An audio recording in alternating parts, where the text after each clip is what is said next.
সহজপাচ্য খাবার কার না ভালো লাগে, যখন তখন সহজেই তৈরি করে খাওয়ার মতো রেসিপি সবাই খুঁজে। হ্যালো এভরিওয়ান, কেমন আছেন সবাই? আমার নতুন একটি ব্লগে আপনাদের স্বাগত জানাচ্ছি। আজকে আপনাদের সামনে নিয়ে হাজির হয়েছি অত্যন্ত জনপ্রিয় একটি রেসিপি, কলিজা সিঙ্গারার রেসিপি। আশা করছি আমার আজকের রেসিপিটি আপনাদের ভালো লাগবে। আজকে তৈরি করে দেখাবো কলিজা সিঙ্গারা।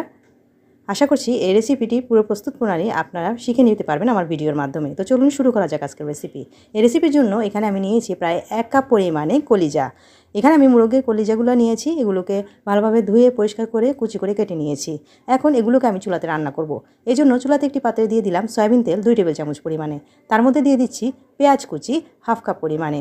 এখন এই তেলের মধ্যে পেঁয়াজটাকে আমি একটু নরম করে নিচ্ছি। তার সাথে দিয়ে দিচ্ছি তেজপাতা একটি দারচিনি এবং 2টি এলাচ। সাথে দিয়ে দিচ্ছি আদা বাটা 1 টেবিল চামচ পরিমাণে এবং আদা কুচি 1/2 টেবিল চামচ পরিমাণে। একসাথে নেড়েচেড়ে ভাজা ভাজা করে মিশিয়ে নিলাম। এখন দিচ্ছি গুঁড়া মশলাগুলো। হলুদের গুঁড়া দিয়ে দিলাম 1/2 টেবিল চামচ পরিমাণে, মরিচের গুঁড়া দিয়ে দিলাম 1 টেবিল চামচ পরিমাণে, লবণ দিয়ে দিয়েছি 1/2 টেবিল চামচ পরিমাণে, জিরা এবং ধনিয়া গুঁড়া দিয়ে দিয়েছি 1 টেবিল চামচ পরিমাণে। সাথে দিয়ে দিচ্ছি চাট মশলা 1 টেবিল চামচ পরিমাণে। মশলাগুলোকে ভালোভাবে ভুনে নিচ্ছি। ভুনে নেওয়া হয়ে গেলে এখন এগুলোর সাথে আমি দিয়ে দিচ্ছি আগে থেকে রেডি করে রাখা মুরগের কলিজাগুলো। এগুলো দিয়ে এখন আমি মশলার সাথে ভালোভাবে ভুনে নিচ্ছি। প্রায় 3-4 মিনিট এভাবে আমি কলিজাগুলোকে ভুনে নিব। চুলার আঁচ এ পর্যায়ে মিডিয়াম আছে। ভুনে নেওয়া হয়ে গেলে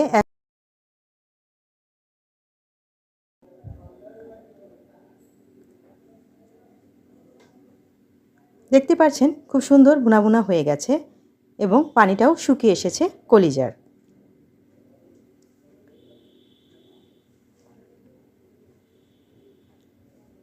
যখন একদম ভাজা ভাজা হয়ে পানি শুকিয়ে ভুনা ভুনা হয়ে আসবে কলিজাগুলো, এ পর্যায়ে আমি এগুলোর সাথে দিয়ে দিচ্ছি প্রায় 1/2 কাপ পরিমাণে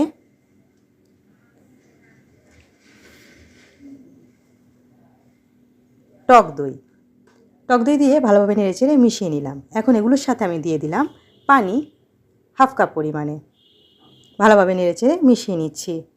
ঢাকনা দিয়ে কিছুক্ষণ রান্না করব, প্রায় 3-4 মিনিটের মতো, কলিজাগুলো একদম মাখা মাখা হয়ে শুকিয়ে আসা পর্যন্ত।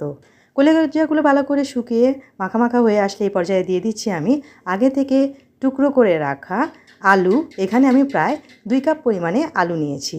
1 কাপ পরিমাণ কলিজার সাথে দিয়ে দিলাম 2 কাপ পরিমাণে আলু। আবারও নেড়েচেড়ে মিশিয়ে নিচ্ছি কলিজার সাথে আলু।